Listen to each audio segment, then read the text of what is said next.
everyone, and welcome back to my channel. If you're new here, my name is Rene. I am a former public school teacher turned homeschool mom of 2 boys, and in today's video we are going to be talking about what to do when your kiddo is struggling with handwriting. So this can be really discouraging when you're a homeschool mom and your kid is not progressing in a subject you want them to, or the curriculum is telling them to do something but they just can't do it, and you don't know what to do to fill those gaps and meet those needs. So my eldest, he really struggled with handwriting. He struggled with his fine motors, with holding the pencil correctly, with doing letter formation.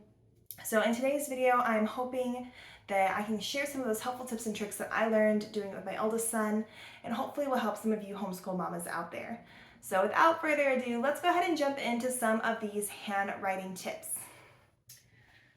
All right, so first off, I just want to mention which handwriting curriculum we're using in case you were wondering. So we are using Handwriting Without Tears. That's the program we chose.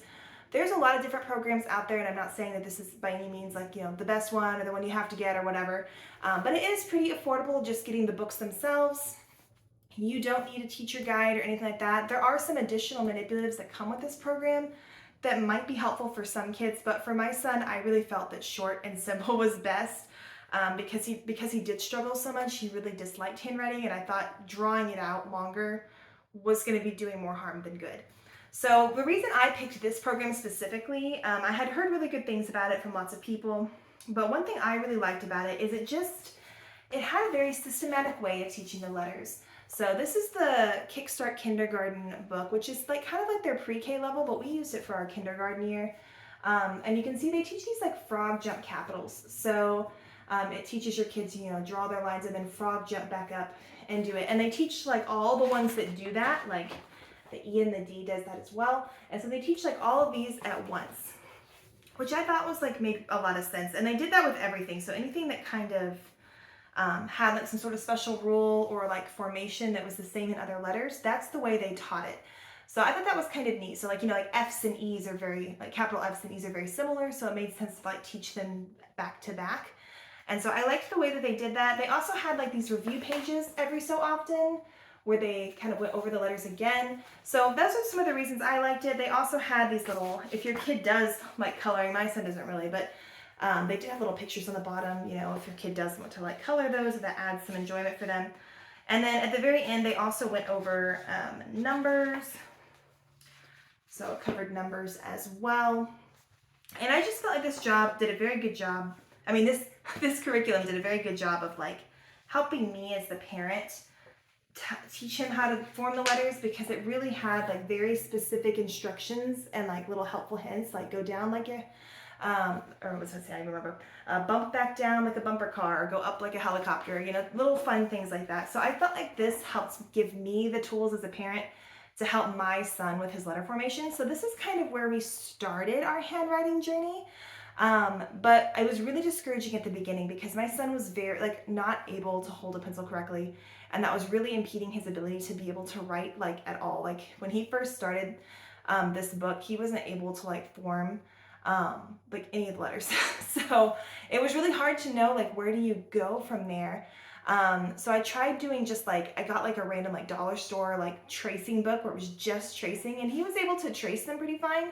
But again, he still wasn't holding the pencil correctly, and it wasn't translating to any progress in his writing. So what I ended up doing is I took a pencil and I just had my husband cut it with a wood cutter or whatever he had in the garage. I don't even know what he used. And it cut it about like this. So where it would just be this last part of the pencil here. And what that did is it enabled my son there was no other way he could hold the pencil other than, using a grip like this. So it kind of forced him to use those handwriting muscles and kind of get started on a precursor to a pencil grip, basically. And there's lots of different ways kids can hold their pencils. If your kid's struggling with their pencil grip, they might hold it like a fist, like this. My son actually held his like this. It was the weirdest thing. With 4 fingers up. I don't even know how he wrote like that. But it just, I tried to redirect him, and there was lots of little tricks people taught me. One of them he liked was the thumb is throwing a party and the fingers want to come to the party. So hold their pencil like this. Or some people make an alligator mouth. So there's lots of little fun tips and tricks like that to help your kid hold it. But if they're really, really struggling, like how my son was, where like even with the redirection, like he just could not hold a pencil, then we tried the short one.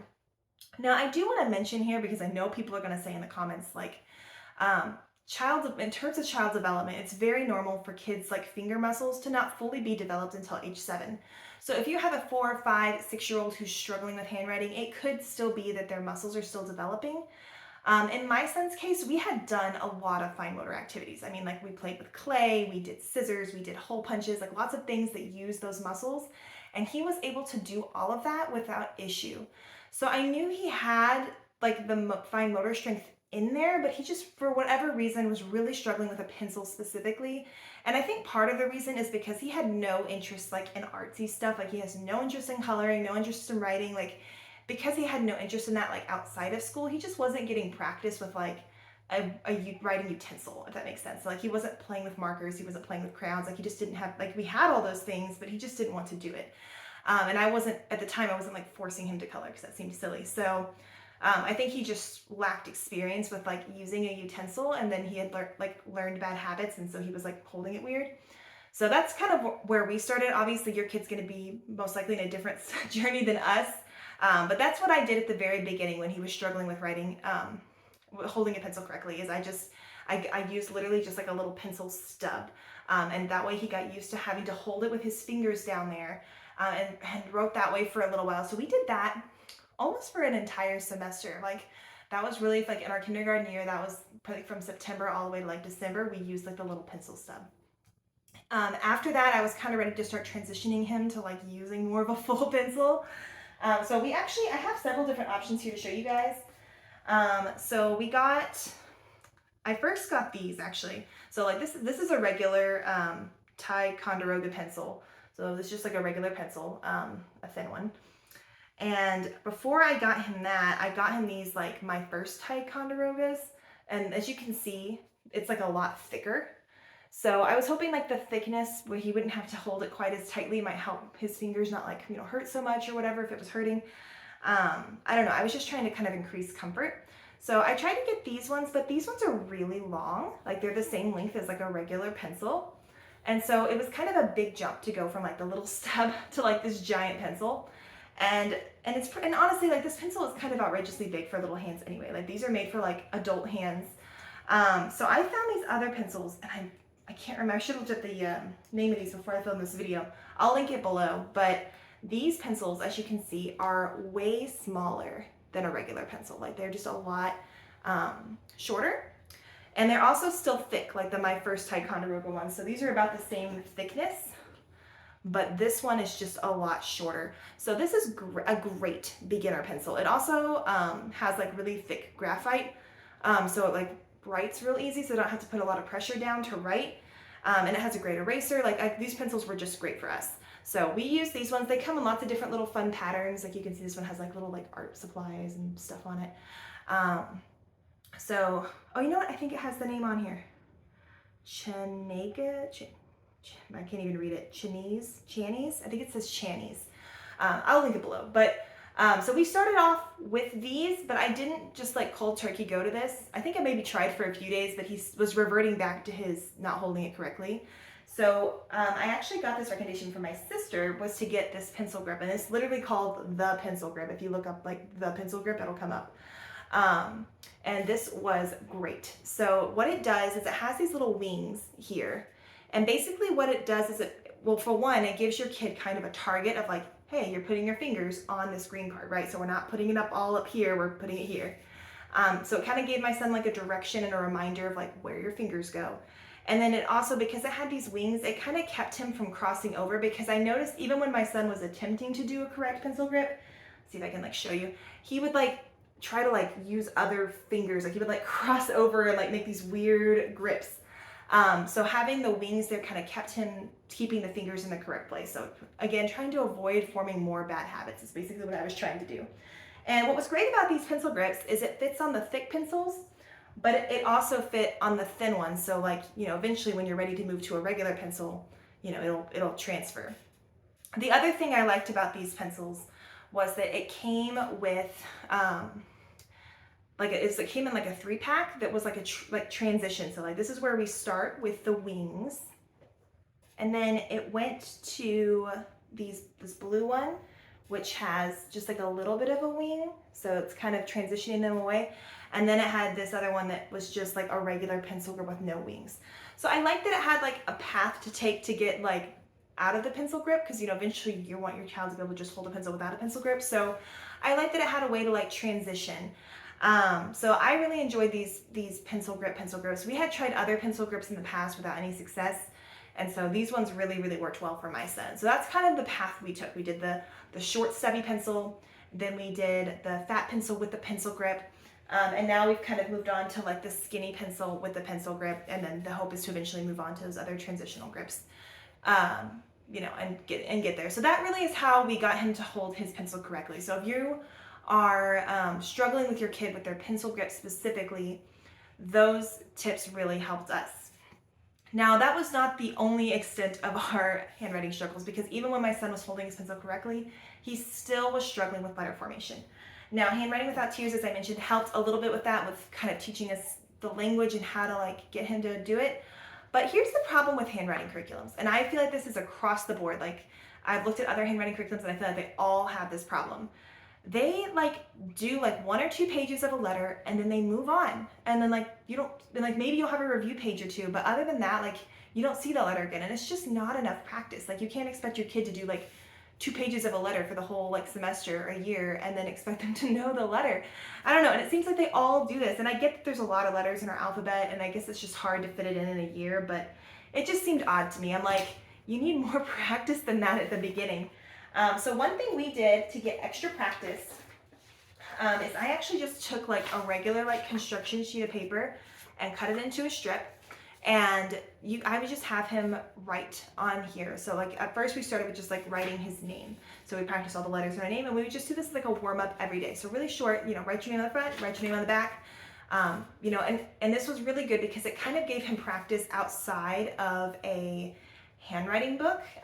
So we were able to just do this as just some additional like letter practice in addition to the handwriting book. Another thing that we really struggled with was writing our numbers. And this was really important for math, to be able to write his numbers. And I'll be honest, for his kindergarten year, I pretty much just scribed for him. I wrote the numbers for him. But as we're going into first grade, I really want him to be able to write his numbers, at least, like 1 through 10. So what I did is I found this free printout. This is from Teachers Pay Teachers. It's by Leslie Sausage. And it's just like, it has like a spot for them to trace and a spot for them to write. I like that it gives them like a big box, because especially early writers, they might have a hard time writing like exactly on like one specific line or whatever. So it's nice that it kind of gives them some space. So my son is going to be doing this as like a math warm-up every day, just to practice his numbers, because again, that repetition I feel like is really needed, especially for those kids who struggle with handwriting. So we're using this and the strip to kind of get some additional formation practice in. And there, of course, are other ways to practice formation. Some people do it in Play-Doh and sand or whatever, but I felt like for my son, he really needed that practice with the utensil. So I preferred to practice this way versus like drawing letters in sand or whatever. But know that you can practice that way if you feel like that's more beneficial for your kid. Obviously, you know your kid best. So the other issue we had was some motivation, and especially at the beginning when it was so difficult for him. One thing I did to kind of help ease it a little bit was I actually took a highlighter and I would basically give him traceable letters. So at the very beginning, he was struggling to write letters like at all, like not even able to copy it or anything. And so when he was struggling that severely, I would actually take a highlighter and I would basically make him more traceable letters. So like the Handwriting Without Tears book had like, 2 or 3 letters that were traceable, and then you had 2 or 3 that you did on your own. So at the beginning, I would actually just, the ones he did on his own, I would actually make a little like yellow highlight for him to kind of follow. It was very light, but it just kind of gave him a little bit more direction because he was struggling so much. Now, once he kind of built up his pencil grip a little bit more and he had some of that practice, we were able to take the highlighter away and have him start practicing his own. And he's still, it still wasn't perfect and we still struggled a little bit, but I think it helped bridge that gap in between. So if you have a kid who is just like severely struggling. Having a highlighter to make more traceable letters might be helpful for you. If your kid is struggling, like they just like hate handwriting, like it's, it's bringing the tears, and they're frustrated, they don't want to do it. There's two things that really helped us, and I actually got one of these tips from I'm trying to remember her channel name. I think it's called This Homeschool House or That Homeschool House. I'll try to remember linking it below, but she made a homeschool video about handwriting struggles, and she mentioned in that video that one of the things she would do is have her son circle his favorite letter, and that was very helpful. Like it kind of gave like a positive end note to handwriting, but it also kind of motivated them to try more because they wanted to have like a good letter to circle. So my son really liked that, so he would do his letters, and sometimes I would pick a favorite too, so I would pick a favorite letter and he'd pick a favorite letter and we'd circle it. And if you want to add a little bit more fun to that, you could also do like stickers, so just get like a sticker sheet and give them like a sticker to put next to their favorite letter. I recommend doing a sheet like this where basically all the stickers are pretty much the same, because otherwise, like I tried to get like a sticker book and my son would spend like so long looking through like the book to find the perfect sticker, and I was like, okay, we need to move on to the next subject. So I recommend just doing like a simple, like pretty much all the same sticker sheet. So it doesn't turn into a huge thing, but yeah, giving a sticker for their favorite letter or circling their favorite letter really helps, that motivation and keeping them excited about it. Now, one of the other issues that I had, and this is kind of related to handwriting, but also kind of not, but I wasn't sure. So the issue we were having is if we were ever doing anything else like art or coloring or like anything else that were related to like using a utensil, whether it was a marker or a crayon, my son didn't have those pencil grips on his crayons and markers and stuff, obviously. And so I noticed that he would slip back into his bad habits of holding it incorrectly when he was doing those activities. And I wasn't really sure how to fix that problem at first, but I did some research and I actually found that Handwriting Without Tears makes these little crayons. They're called flip crayons. And by the way, guys, this video is like not sponsored at all by Handwriting Without Tears. That's just what you use them and we like them, so that's just why. But they make these little crayons, and you can see they're like teeny tiny. And they have two different colors on each side. And they're too small to hold for my son to hold in his like weird grip, and you can't even like hold them like this because there'd be no crayon to color with. So they're like teeny tiny. I got these off of Rainbow Resources, and they were only like $2 or something. They were really cheap to get like this little pack. So we actually keep these in our homeschool supplies. So anytime my son is having to like color something or draw something or anything for homeschool, whether like for any subject, I have him use these because it forces him again to be using his fingers instead of using any kind of incorrect grip. So that's kind of how we got around that. So I really recommend these if you have a kid like mine that just really struggles with having the correct pencil grip. These are very helpful for us. And that's really all of the like products I have to show you guys. I hope some of the tips in this video were really helpful for you, for getting your kiddo, to getting good with their formation and getting good with their handwriting. I feel like we've really turned a hill and really made a ton of progress with my son this year. He's now holding it correctly. He's now able to make most of his letters correctly. And while he might still be quote unquote behind, by public school standards, I'm happy with the progress we're making. And he is still very young. I mean, he's turning 6 this summer. So, we still have time, but I just wanted to make this video, share some of the tips we've learned. If you like this content, make sure to give it a thumbs up. Leave me a comment below and let me know if you have any additional like handwriting tips that you guys use or like, or any programs that you've really enjoyed. I would love to hear from you guys. Head on over to my channel to see more videos on homeschooling, motherhood, adoption, and all that good stuff. And I will see you guys in my next video. Bye, y'all.